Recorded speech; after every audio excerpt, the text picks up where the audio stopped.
자, 어쨌든 말이죠. 저희가 봤을 때도 정말 너무나 힘든 시간을 보내고 있는데요. 뭐 사실 또 지금도 이제 직장을 다니시고 계시고 이렇기 때문에 저희가 뭐 심연보호를 좀 해드려야 됩니다. 그래서 이제 네.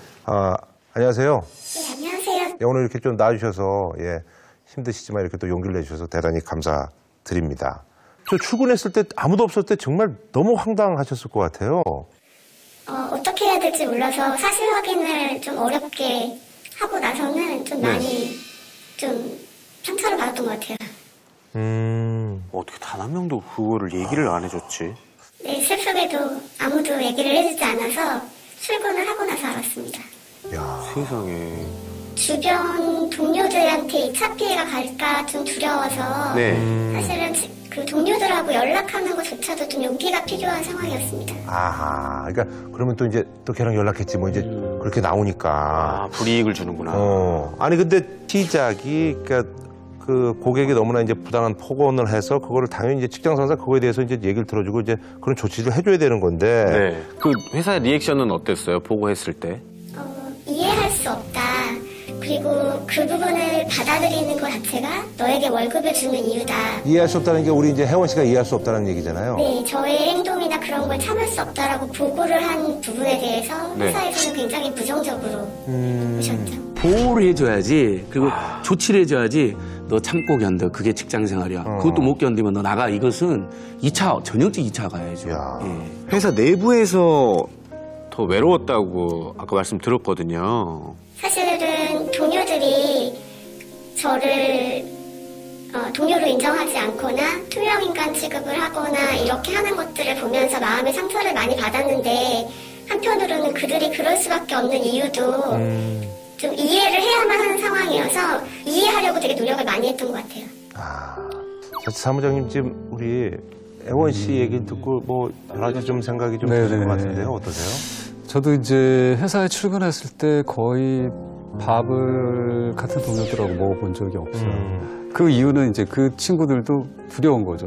저보다 가까이 갔다가는 회사에게 뭐 눈밖에 날 수 있다라는 두려움이 있는 것이고, 지금 혜원 씨가 말씀하신 것처럼 저 또한 그들의 상황을 아니까 이해를 해야 되고, 오히려 제가 외톨이가 되고자 이제 하는 거죠. 내가 피해를 또 주면 안 되지. 내가 이체 가해를 받고 있지만 누군가를 여기 끌어들여서 또 피해를 당하게 하면 안 되겠구나라는 생각까지 미치게 되니까 그 내부에서 견뎌내기가 너무나도 힘들어지죠. 작은 말 한마디 하기도 나중에는 힘들어져요. 참 슬프다. 이렇게 이제 힘든 와중에도 이렇게 나와주신 또 계기가 있으시잖아요.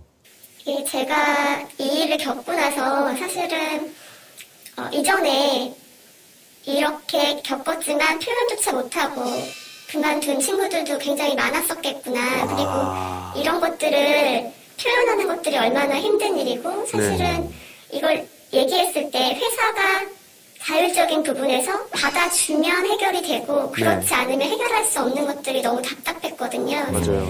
법제화가 되는 것들이 시급하다고 생각했고 제 이야기가 좀 얘기가 돼서 혹시 이런 데 좀 도움이 될까 싶어서 용기를 냈습니다. 저는 뭐 100만 배, 1000만 배 지금 혜원 씨의 상황과 감정이 어떠할지 공감한다라고 감히 말씀드릴 수 있을 것 같은데요. 분명히 본인이 말씀하셨지만 내 동료의 피해가 더 먼저 걱정된다라는 말씀을 하셨는데 그 마음에 너무 상처받지 마시고 내 마음에 정의로움을 갖고 계시다 보면 분명히 알아주는 동료도 생길 것이고 뭐 인정을 받기보다는 내 소신과 내 자존감을 지켜나간다고 생각하시면 오히려 편하지는 않겠지만 좀 낫지 않을까 하는 생각이 듭니다. 어쨌든 나와주셔서 너무 감사드리고 힘내시고 건강 챙기시고요. 예, 어쨌든 힘들지만 예, 좋은 성과 저희가 응원하겠습니다. 예. 이게 참 이게 그래도 이렇게 힘듦에도 불구하고 이렇게 목소리를 계속 내야 되는 거죠. 예, 맞습니다. 아무튼 직장 내 괴롭힘이 아주 심각한 게 최근에 우리 간호사분들 태움 문화가 큰 화제가 되고 있잖아요. 태움이라고 해서 영혼을 다 태워라 이런 건데 그래서 자살까지 하는 일까지 발생하는 거거든요. 그러니까 이게 보통 문제가 아닙니다. 그래서 한국도 빨리 직장 내 괴롭힘이라는 개념을 법제화해가지고 근로기준법을 고치거나 아니면 아예 직장 내 괴롭힘 방지를 위한 특별법을 만들던 이제 이게 범죄가 되고 네. 산재가 되고 사람이 잘못하면 죽기도 한다라는 인식이 있어야 돼요. 네, 맞아요. 그러니까 독일 헌법 1조는 인간의 존엄성은 절대적이다라고 되어 있어요. 또 이탈리아 헌법 1조는 이탈리아는 노동에 기초한 국민이 주인되는 나라다라고 되어 있더라고요. 그러니까 저도 우리 헌법에 예를 들면 노동이나 그다음에 인권, 그다음에 갑질 금지 이런 게 조금 더 구체적으로 들어가면 좋겠다 이런 생각이 들더라고요. 하도 심하니까 너무. 이번에 보실 영상은 좀 분위기 좀 바꿔서요. 네. 을들이 이제 목소리를 내서 그 참 기적과도 같은 그런 또 일을 이룬 곳이 있다고 합니다. 예. 간호사들에게 선정적인 장기 자랑을 강요해서 무리를 빚은 한림대 성심병원과 관련한 논란이 커지고 있습니다. 동영상을 대부분이 다 보셨을 것 같은데. 저도 이제 장기 자랑을 했었던 사람으로서 연습도 많이 했었고 9월만 되면은 너무너무 힘들었거든요. 아니 저분들이 이제 업무량이 굉장히 많으시잖아요. 간호사분들 일 힘든 건 뭐 그렇죠. 3살짜리 애들도 다 하는데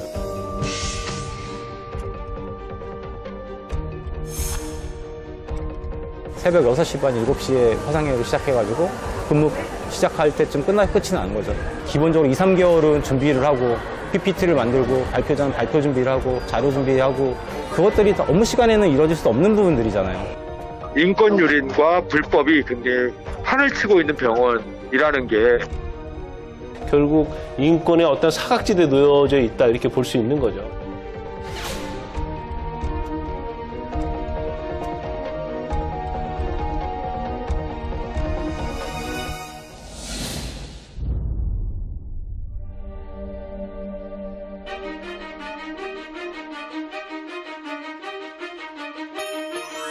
저 장면 상당히 저는 뭉클했거든요.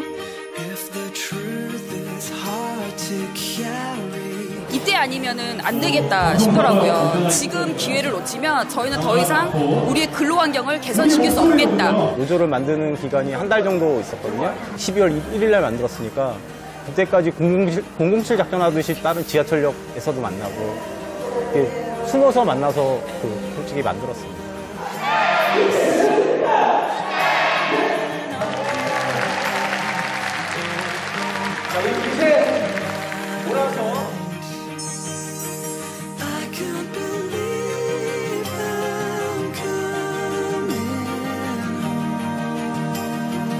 참지 않는 거죠, 이제. 네. 표정이 밝아져. 표정이 밝아졌어요. 다들 뭔가 믿음이 있는 것 같아요, 눈에.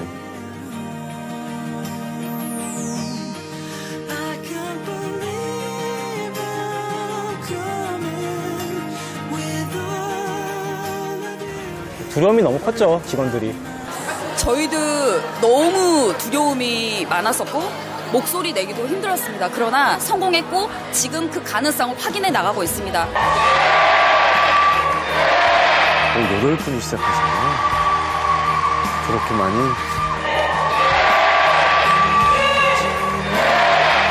2,000명이 넘는 거죠, 지금 조합원이. 우와. 솔직히 혼자는 힘이 없습니다. 누군가가 같이 해야 힘이 되는 거고 우리 함께 같이 일하는 의미를 가지고 조금은 돌파해 나갔으면 좋겠습니다. 혼자가 아니라고 생각하시고 같이 함께 할 수 있었으면 좋겠습니다. 두려움 뒤에 희망이 있다고 저희는 알고 있거든요.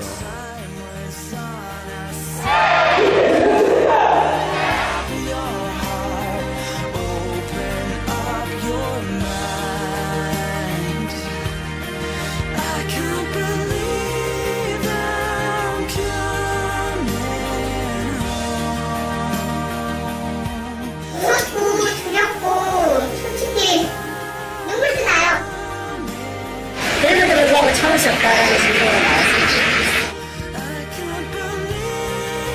거기 나도 이제는 더 이상 참을 만한 관계가 아니라서 이대로는 안 되겠다. 오늘 여기 와서니 나와 함께 끝을 같이 하는 사람이 이렇게 나오구나. 내가 받았던 두려움은 아무것도 아닌가 생각이 듭니다. 정말 우리는 이 자리에 가면을 쓰고 올 것이 아니라 가면을 벗고 당당하게 우리의 외침을 말할 수 있어야 됩니다. 우리도 가면 벗고 싶다! 우리도 가면 벗고 싶다!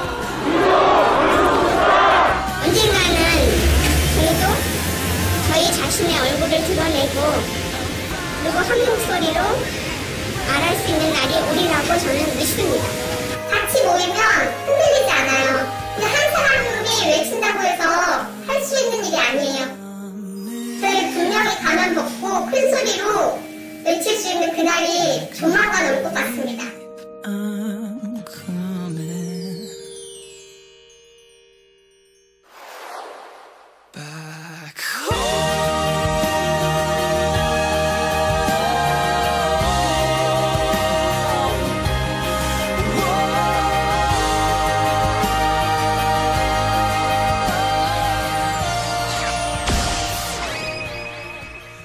이제 사실 이제 그 한림대병원 그 사건은 사실 이제 그 갑질이 119 이제 접수가 됐는데 그래서 이제 많이 이제 사회에 네. 이제 알려져서 지금 이제 이렇게 이제 또 좋은 또 결과가 나왔는데요. 네. 사실 저렇게까지 되기 참 쉽지 않았죠. 보니까 벌써 쉽지 않았을 것 같아요. 8명에서 시작해서. 사실 이 사례는 굉장히 조금 드라마틱한 사례이긴 음. 했습니다. 왜냐하면 제가 아직도 기억을 하는데 어떤 한 분이 들어오셔가지고 이런 질문을 하셨죠. 이 방에 한림대 성심병원 다니는 분이 계시냐. 그게 사실은 첫 출발이었고요.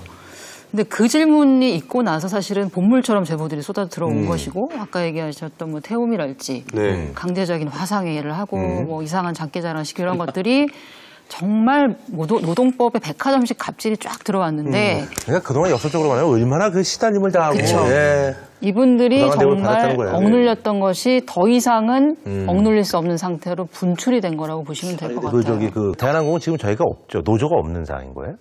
저희가 세계 노조가 있는데 네네. 현재 이제 우리가 본질적으로 문제 의식을 갖고 있는 문제에 대해서 해결책을 제시 못해 왔고 아하. 그래서 신뢰를 못 하겠다가 지금 직원들 전반에 이제 공통된 생각인 거죠. 그래서 이제 다른 형태로 직원연대라는 직원연대 것을 조직하게 됐고 본인의 얘기는 본인이 하지 않으면 그 누구도 구제해주지 않는 게 맞아요. 현실이거든요. 예. 네, 특히 저희 같은 노동자들은 본인들을 대변해 줄 수 있는 것은 내가 내 목소리를 낼 때라는 거라고 저는 깨달았고 지금 현 단계는 조금 더 우리가 적응하고 연습하는 단계가 아닌가라고 저희는 생각하고 있습니다. 아, 근데 이제 사실은 아까 이제 그 한림대는 정말 대단히 아주 저 이상적인 그리고 드라마틱한 이제 경우라고 이제 말씀을 했는데 아까 말씀하신 것처럼 그렇거든요. 사실 이제 저희들도 말은 쉽게 하는데 사실 우리가 이제 저희 같은 경우는 이게 프로그램이 달린 거고 뭐 이렇게 되면은 사실 저희 생계랑 이게 또 연결이 되면 이게 그냥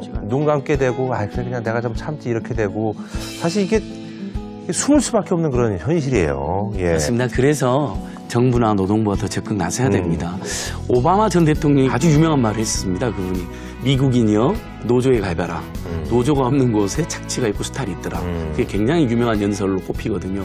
다 먹고 살기 위해서 우리 노동을 해야 되고 땀을 흘려야 우리 경제도 굴러가는 거잖아요. 네. 그러면 그게 칭찬을 받고 보호를 받아야지 그게 갑질의 대상이 돼서는 안 되는 거거든요. 네네. 당장 저분들의 노동이 멈추면 우리 사회가 마비되잖아요. 그렇죠. 예. 덧붙여서 그 고용노동부가 1년에 한 번씩 굉장히 막대한 어떤 예산을 들여가지고 홍보 활동을 하거든요. 네. 노조를 만드는 건 너무 지극히 당연하고 누구나 일하는 사람들은 만들어서 자기 권리를 지켜야 된다는 걸 좀 홍보를 해줬으면 좋겠습니다. 네. 이 방송이 나갈 때쯤에는 저도 저희들도 1,000명, 2,000명이 넘는 저와 같이 가면을 벗는 사람들이 나타나길 바라고 있고 함께하면 더 큰 힘이 된다는 걸 알았으면 좋을 것 같습니다. 예. 어쨌든 오늘 이렇게 나와주셔서 너무 감사드리고 좋은 말씀도 너무 감사드리고 또 저희 방송을 보면서 또 용기 내시는 분들 많으실 것 같아요. 대국민 청원 프로젝트 빡치미 오늘 저희가 준비한 내용은 여기까지고요. 다 같이 저희가 이제 구호 외치면서 오늘 마무리 짓도록 하겠습니다. 대국민 청원 프로젝트 빡치미 빡치는 곳이면 어디든지 간다. 아우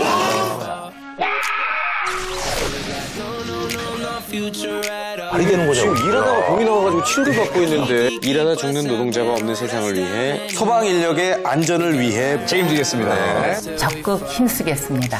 안쓰럽게 외롭게 개 한 마리가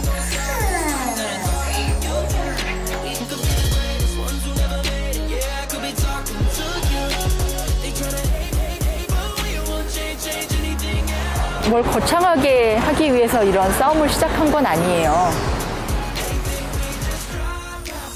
대국민 청원 프로젝트 빡치미